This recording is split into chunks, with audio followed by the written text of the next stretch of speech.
What the heck has happened to the Ford Mustang? It's put on quite a bit of weight since I last reviewed one. Yeah, I know, I'm just being stupid. This is the new Ford Mustang Mach E. It is Ford's new electric car. In this video, I'm going to talk you around it, show you all its key features. I'm going to tell you what I like about it, what I don't like about it, take it for a drive and see just how much range you can get out of its battery. Anyway, I'm Matt Watson and you're watching CarWow. Buying a new car? Then head to CarWow and my team will help you find your next car at a fair price. CarWow, your one-stop car buying comparison site. Let's start this video by talking about the price. This new Ford Mustang Mach E starts from just over £40,000, and because of that it doesn't qualify for the government's plug-in grant for hybrids and EVs. Still, you can save just over £500 off one through CarWow. Not a huge saving, I know, but this car is brand new. As it gets older, the discounts will increase, no doubt. And if you want to check out the best savings right now on new cars, click on the pop-out banner up there in the top right-hand corner of the screen, or follow the link below the video to go to CarWow. Alternatively, after this video, you can just simply Google "Help Me CarWow," and my team and I will help you choose the right car for you and get it for a fair price from one of our trusted dealers. Now let's talk about the design of this car, because it is linked to the price.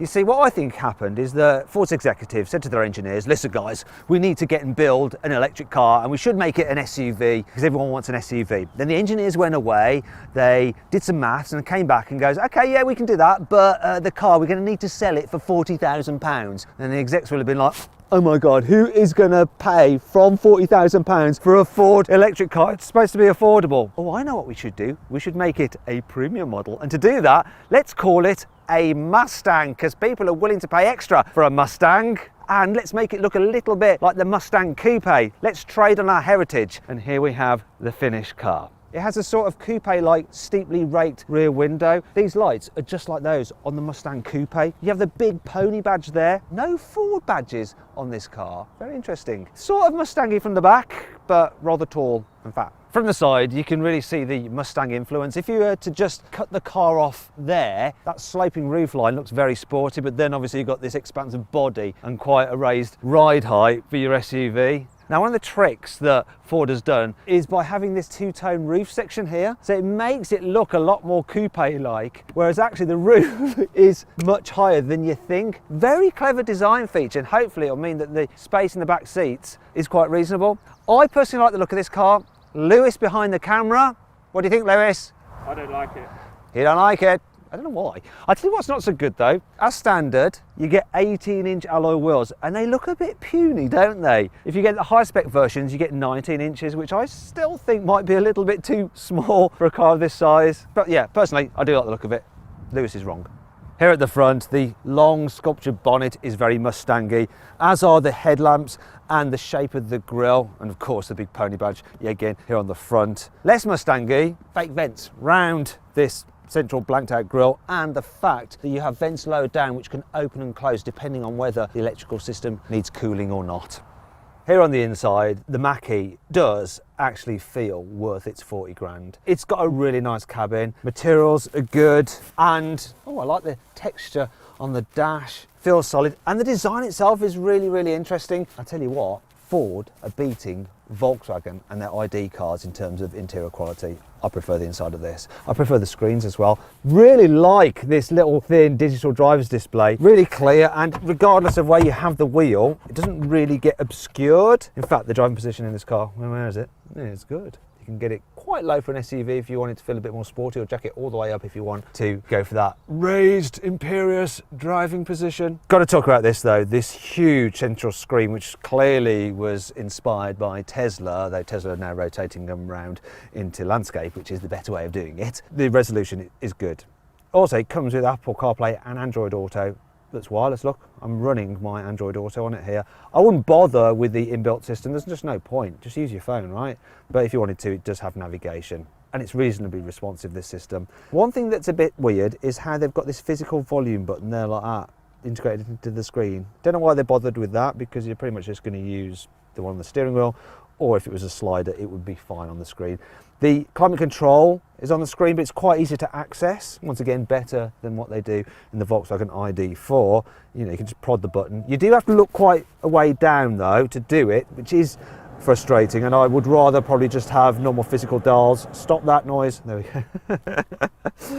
Speaking of the sudden demist, you actually have a physical button over here. Don't know why they put it over here. So yes, you do have a physical button which you can press, but you can't actually see it. So you have to feel your way, and it's not that prominent either. So they've sort of tried to create a solution and haven't really done it particularly well. Other than that though, the rest of the car is pretty well thought out. So underneath here, you have some storage, and there's a place for your key. There's your 12-volt socket there as well, and you can cover that up if you want to. That's your gear selector. And then here you've got some cup holders which are grippy enough but not too grippy. And you've got a big tray there for charging your mobile phone because it's got wireless charging on it. There's some more storage actually here in the door bins, which are decent size. They're a bit awkward in shape. You can't really fit big bottles in there. And there's some extra storage just under here as well. So you can like put things out of sight and maybe forget about them and then think you've lost them. Anyway, glove box, average. Classic Ford with the place for your glasses. I do like that. Really, really good interior. I like it. And the steering wheel feels nice and expensive too. And of course, you've got the pony badge on it as well to remind you that you're not in a Ford, you're in a Mustang. It's completely different. Completely. Here in the back, this Mach E is absolutely massive. It's got a really long wheelbase, so that's the distance between the front and the rear wheels. It's like 2.9 meters, and as a result, look at the amount of legroom I've got. Also, because it's an electric car and a purpose-built electric car, there is a completely flat floor, which is really handy if you need to carry 3 people at once, which you can do because this car is quite wide. And look, then there's lots of space for everyone's feet. Really super comfy in the back. I'm very, very impressed. So this car has the panoramic glass roof. Comes as part of the technology pack because this is the extended range version and it gets that as standard. And the technology pack also includes a Bang & Olufsen sound system. You also get 360-degree cameras and some other upgrades as well. I'm really impressed. I mean, headroom's good as well. Look at that, got a good headroom. The headroom is slightly more in a BMW iX3. So if you need to carry really, really tall passengers in the back, you might prefer that car. In fact, if you want to see my full in-depth video review of that car, put a link to it just popping out in the top right hand corner of the screen, which you can watch if you want to.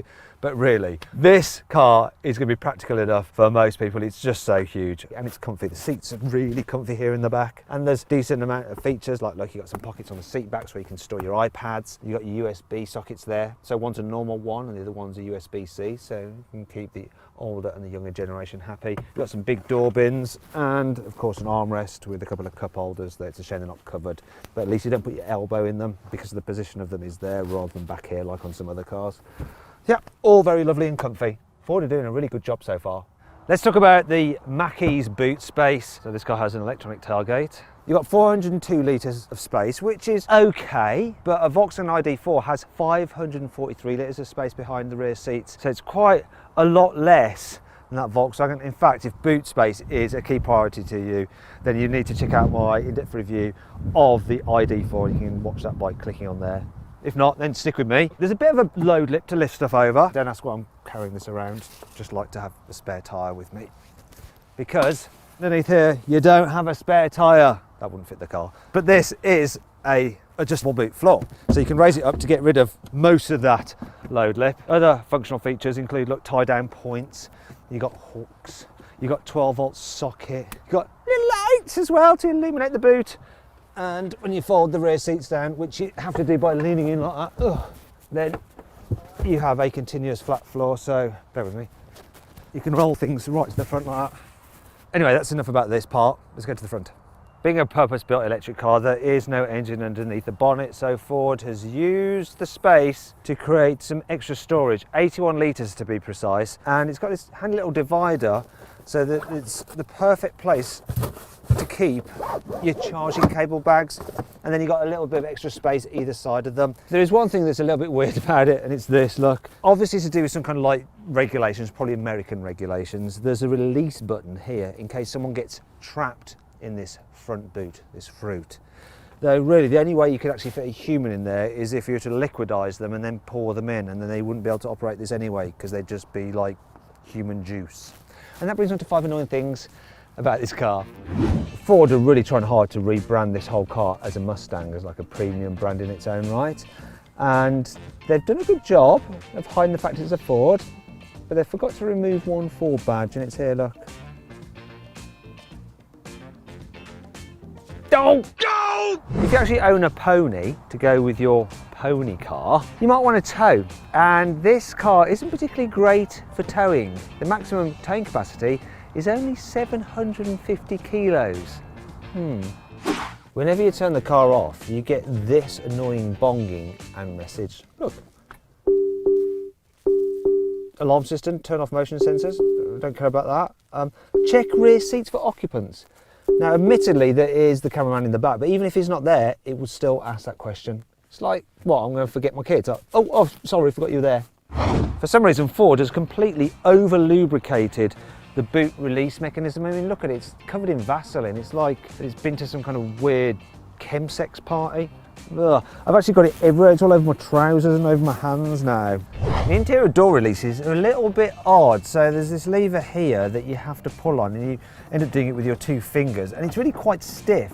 So you sort of get a workout in your fingers, which means you're either going to end up with RSI or really, really strong fingers.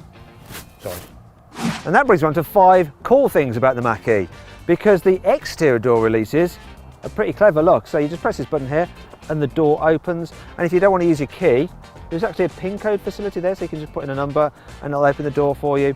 I'm not entirely sure why they have these little handles for you to tug on, because actually all you have to do is this, press the button and you just open the door like that, which is how they have it on the back. Look, just press the button, open the door, no problem. In fact, I might try and remove these. I wonder if it will come off. Will I affect the car's warranty if I do this? Anyway, let's move on. When you press the start button to go driving, the car emits this noise, which is a little bit like the tension building sound effect they use on the game show Who Wants to Be a Millionaire, when the contestant has just been asked whether it's their final answer. Have a listen to this. Is that your final answer? It's my final answer. This car's a really nice solution for the load cover. It's a really nice, easy to use and remove piece of fabric, so you're not having to like lug it about, and it fits underneath here like so. If you have the technology pack with the Bang & Olufsen sound system, you then get a sound bar which is built into the front dash. Very high tech. There are various elements on this car which really do feel premium and quite un-Ford like. For instance, to release the bonnet, a bit like a BMW, you can do it just by double tugging the lever inside the cabin. There is no extra thing that you have to release here, look. Superb. You've also got heavy duty gas struts, and I love the fact that when you do open the bonnet, you're greeted by this big pony badge. Let's talk about motors, batteries and all that kind of stuff. So you can get different versions of the Mach E. You can either have a rear drive version with a single motor or a 4-wheel drive version with dual motors, and you can have 2 different sizes of battery pack.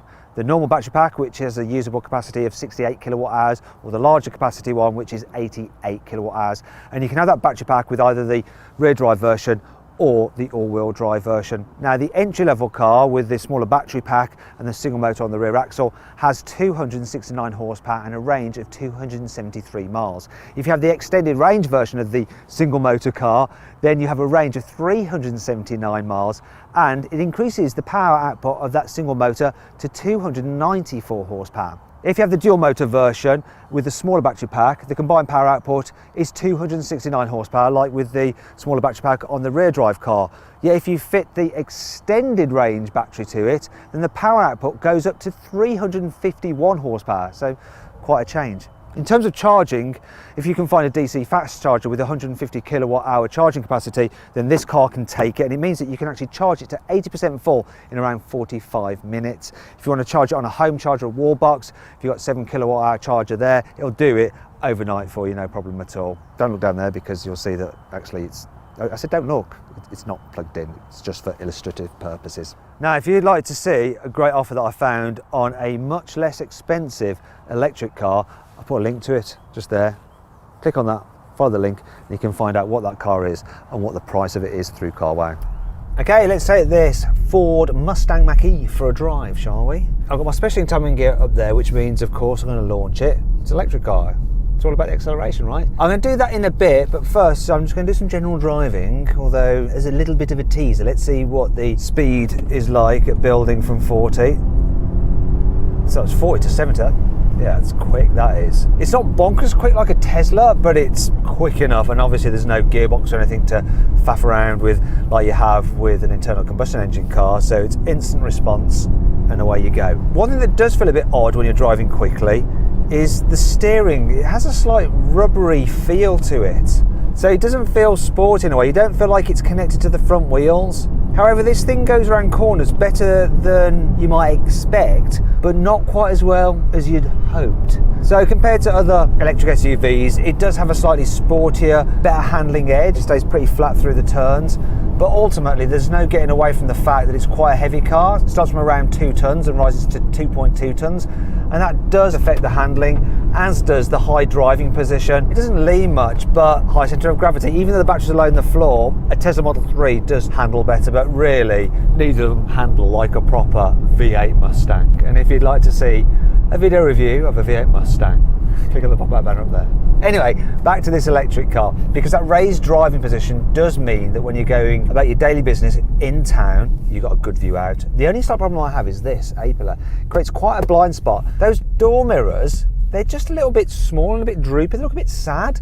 And the view out the back window isn't that amazing for a tall car because of the angle of that rear piece of glass to make it look sporty. It's quite shallow, the actual view you get out of it. One thing that is a bit annoying when you're around town though is the suspension. In fact, even when you're going quicker, it seems to be constantly moving about beneath it. Now you get this a lot with electric cars because they're heavy because of the batteries. They have to fit stiffer springs to stop the car leaning loads in the turns. The trade-off is that it can be a little bit firm. It's not crashy firm, it's more bouncy firm.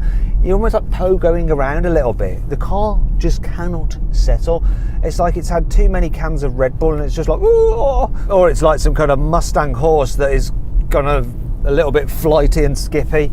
And it does get on your nerves after a while. Another thing that gets on your nerves when you first drive this car are the brakes. They don't feel very natural. Now with electric cars, the first bit of braking you do actually just is using the motor in reverse to recoup energy and put it back into the battery, and then as you push the pedal harder, then the actual normal friction brakes start to work, and as a result the transition on this car is a little bit odd. So you press it a bit and not much happens, and you press a bit more and then it's like it's braking really hard, and it does take you a while when you first get into this car to get used to it. Otherwise it's like, oh, nothing's happening, no, oh bugger. Ugh. And that can be quite frustrating. Speaking of braking, this car does have a one pedal mode, so you go into the drive settings. There we go, one pedal drive, which I've got it in now, and it means that you don't really have to touch the brakes if you're driving quite sensibly around town, because when you lift off, I'm going to lift off now, the car will coast and come to a complete stop.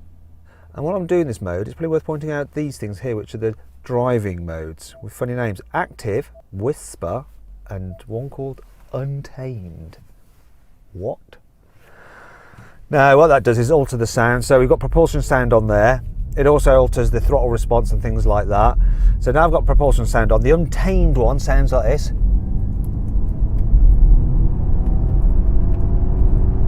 Kind of like a sound. Whisper, obviously, you just get a whine from the electric motors, which they can't hide. And Active, a bit like Untamed, but less Untamed. Yeah, enough of that. Anyway, let's get on to the launch, shall we? Right, let's see if this Mustang is actually like a Mustang to launch. So, start my specialist timing gear. Oh no, it's got one of those windscreens, hasn't it? A forward windscreen, quick clear windscreen, which means you can press a button and it'll defrost because you've got little white elements in there. But it does mean that my specialist timing gear doesn't operate. I'm going to have to go gear to the external aerial. Bear with me, I'll be back in a moment. Right, sorry about that. I've got it fitted now. So let's launch this car. I'm going to put the Mach E into D. Mach E D. It's the Mach E D car. Let's go to McDonald's, I'm hungry now. Now let's just launch. Right, here we go. Hold on the brake. A bit slow away from the line. What are you going to do? 0 to 60? 6.5 seconds. It actually felt slower than that. 6.5 isn't too bad. Let's press on, see if I can get a standing quarter out before crashing. 15.04. Yeah, it's more about the instant response when you're just driving and floor it rather than away from the line acceleration. Last thing for me to check though is the economy. For every kilowatt hour used, it's doing 2.8 miles, which means that if I do the maths based on the fact this has a usable battery capacity of 88 kilowatt hours, that is 247 miles that I would get out of this car under the driving that I've been doing with it, which is quite a long way off the claimed 367 miles now, isn't it? As an absolute figure, it's all right, but yeah, not quite what they claim. And that's mainly just normal kind of motorway town driving as well that I've been using it for. Oh well.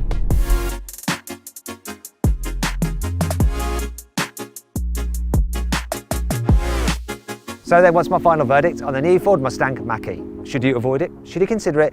Should you shortlist it? Or should you just go right ahead and buy it? Well, I reckon you should shortlist the Mach E. It really is a good looking and premium feeling electric SUV. I hope you'll enjoy the video. If you did, please give it a like.